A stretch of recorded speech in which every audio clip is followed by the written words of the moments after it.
Hello everybody, welcome back to another video. I'm hoping you guys are all having a fantastic day. So in today's video, as you can tell by the title, we will be talking about a rather large fall storm system that will be taking shape across the United States.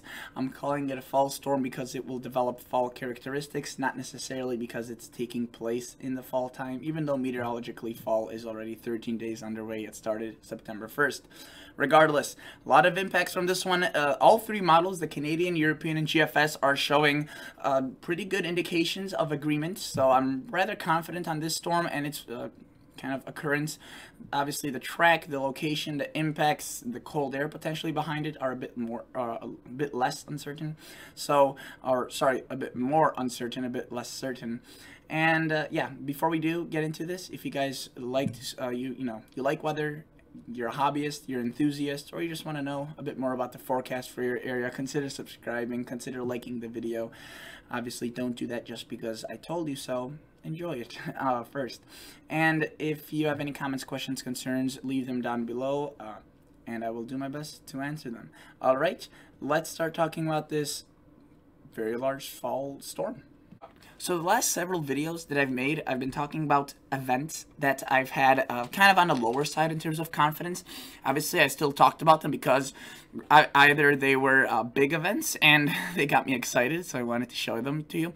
And, I still think that they would occur, just a bit less confidence. And regarding that cool outbreak of air, many models still show that, and I'm not saying that that's not going to happen. I'm just saying that today we'll be talking about a slightly different thing. I'll probably make a video about that one tomorrow or some other time frame, but I may even go over it in today's video, as again, this is all pretty darn correlated with each other. So first off, let's take a look at the Gfs model. So notice what we do have right now is an area of showers across the Dakotas. Notice what it really does that's interesting. It picks up this old cold front that's been dropping rain across Michigan. There were some thunderstorms just north of Detroit. There was almost like a line of storms I saw that came through, very powerful, and across Michigan and Wisconsin, dropping quite a bit of that rainfall. I wish we got some of that, but it was just a bit far to the north.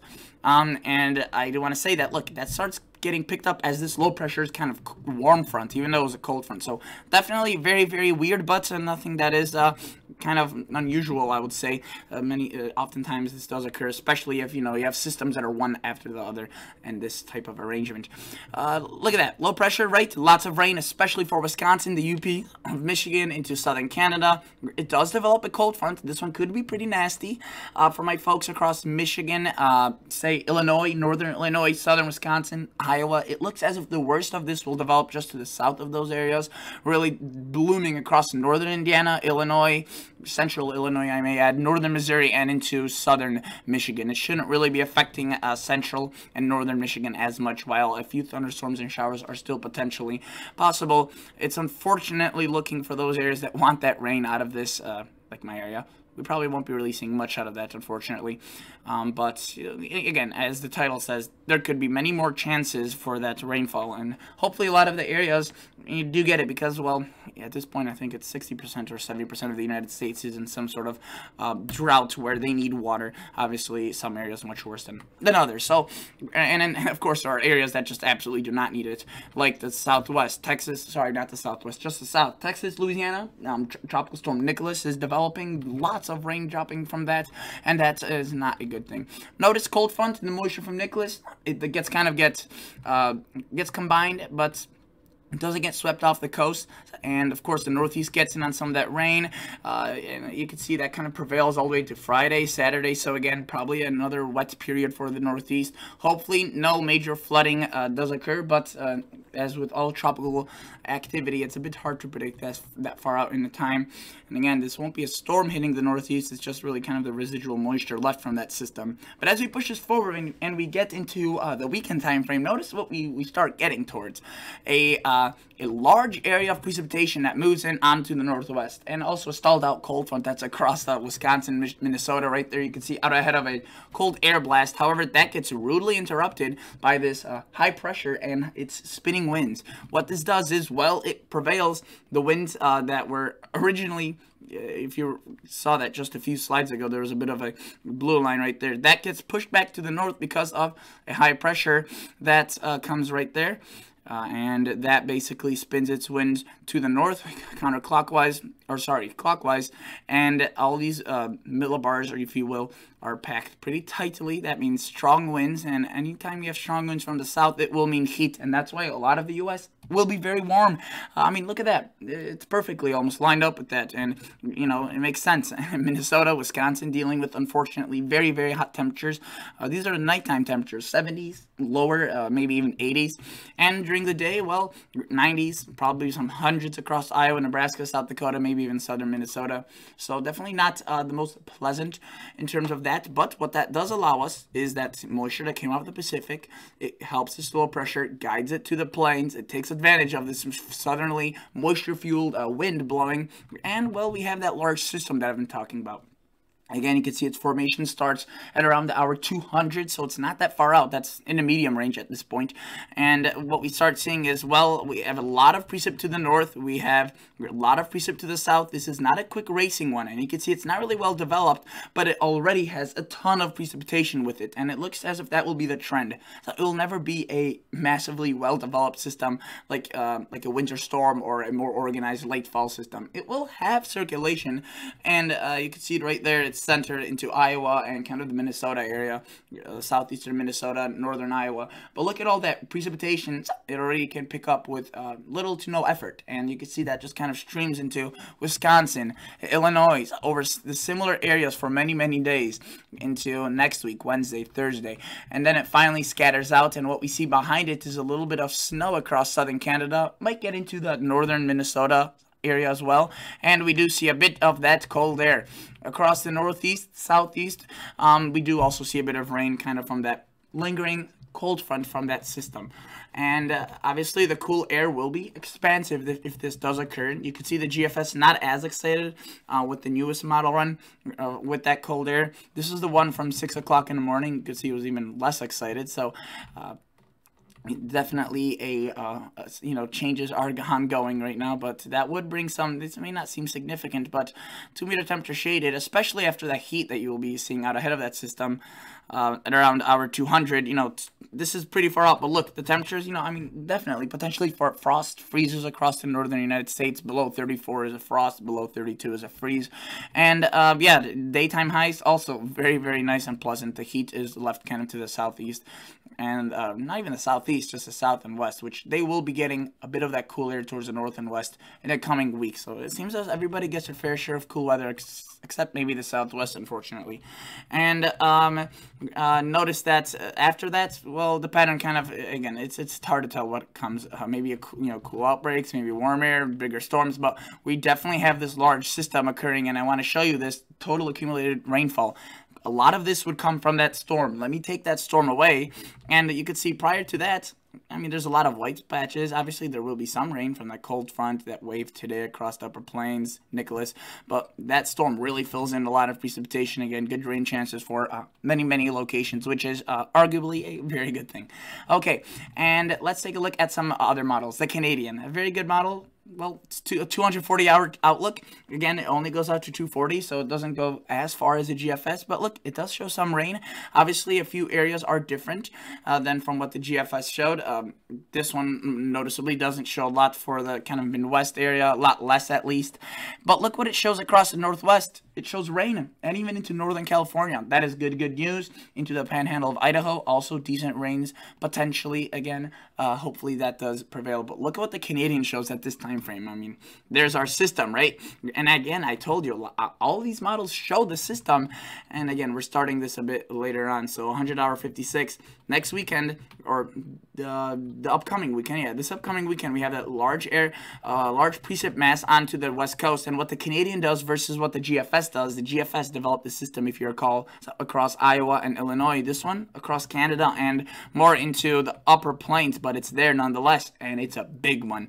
And well more defined circulation, powerful cold front to warm front out ahead of it. Definitely capable enough of bringing in some cooler temperatures once this were to completely skedaddle out of here, which the Canadian kind of cuts us out at 240 hours. But in terms of the anomaly, obviously out ahead of it, very, very warm, but behind it there would be some very, very chilly air as it drives that air down into the United States, and you can see it's showing itself a bit further towards the south and west, obviously based on the low's track.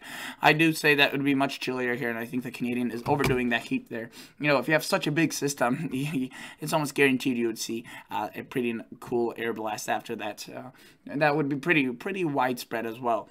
So that's a European and Canadian, GFS and Canadian. Again, you can see they agreed on that. Let's take a look at the European. I'm already at the rainfall amounts out at 240 hours. Might as well look at them. Notice it shows equal amounts of rain as the Canadian showed, even a bit more across the Northwest. Unfortunately, it doesn't drag that into Northern California. It does bring it into Northern Idaho, Montana. That is good. British Columbia. Not as much here. The the European also does develop that system where the GFS develops it, which is across the plains and further towards the south and east. The Canadian developed it right here, if you recall. So let me show you that system that the European develops. Again, all three of them show it. There's just some remarkable differences in the track and timing.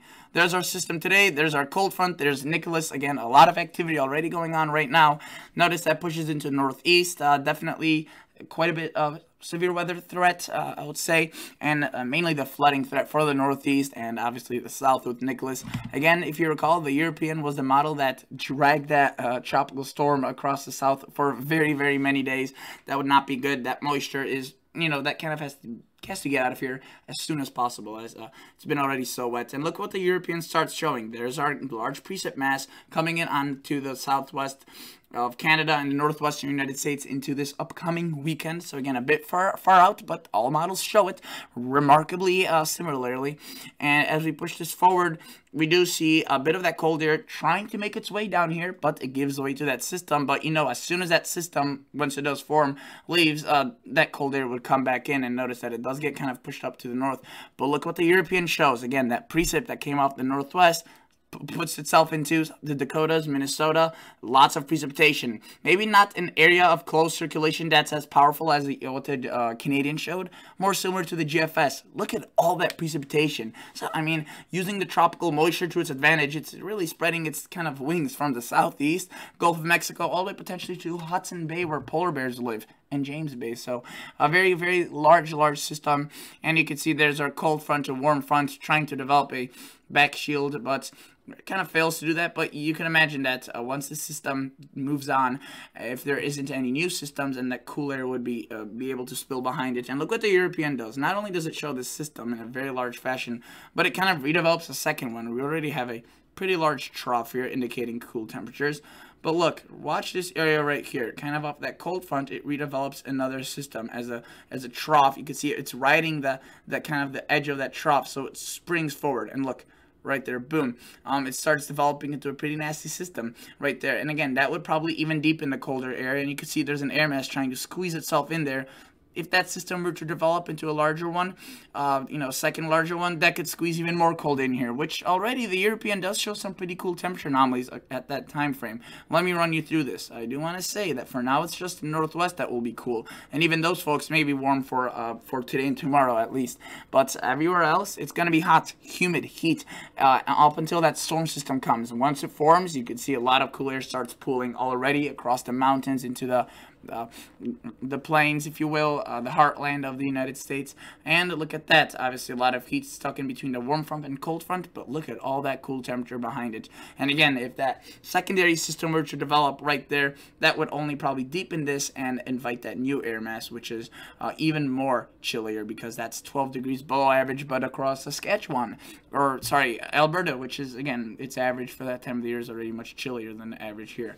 That's why it's more significant. But look at all that heat out ahead of it. Definitely not a good thing for folks that don't want the heat. Total accumulated precip, I already showed you this, but I just want to show you it again now that I showed you the layout of that system. And again, favoring quite a bit of rain for locations that need it. Obviously, right there, that is very good news. 3-4 inches from multiple systems across the Northwoods. They've been in a drought. They need that. That's not good news right there. 8-9 inches of rain. They don't need that. Northwest, they need that, right? And in the plains, the Northeast, they get, reasonable amounts. I think that they'll be able to handle that. It's not going to be like, 17 inches again, like we saw in certain locations from the remnants of Ida. So yeah, that's basically it for today's video, guys. I just wanted to show you that. And again, a lot of activity to track. The high-res models that go out to 84 hours. So again, it's only 84 hours out. They do show that system today, that cold front from it. Again, developing mainly south of kind of I-80, which is a bit unfortunate for my area, but it is what it is, right? And that's all that we could do with the weather. Really nothing at all. NAM 3KM. Look at this model. It shows even more high-res what this could look like. Again, favoring that cold front south of I-80 into even central Missouri, not even northern Missouri. There's our system today. You could see probably some decent rainfall mounted to the Minnesota area and portions of the Northeast. I actually want to see something quickly because I know that the newest model run of the Gfs is coming out. Yes, and while I was recording this, when I started it, it was not out to hour 210. But now, since we're both looking at it, let's see what it shows. Okay, so it shows a system, a large one, puts it way further to the north, kind of closer where the Canadian developed it, and it's a bit less further out. I mean, it's almost sped it up by 30 hours. And look, it develops again a very strong system, cold front, warm front, obviously a lot of hot air out ahead of it, lots of precipitation, and pretty darn cold, chilly air behind this. It does start developing a low pressure right there, kind of on that, again, on the southeast quadrant of that trough, and that could again start to develop a second system. But look at this, that is some remarkably chilly air. So again, this is all pretty tied close together. Very warm air out ahead of it, but again, chilly air behind that. That's definitely going to be inducing some frosts and freezes across the upper plains and Midwest. All right, thank you guys so much for watching. Stay safe, stay tuned, watch the models, watch the radar, and I'll catch you all on the next episode. See ya. Bye.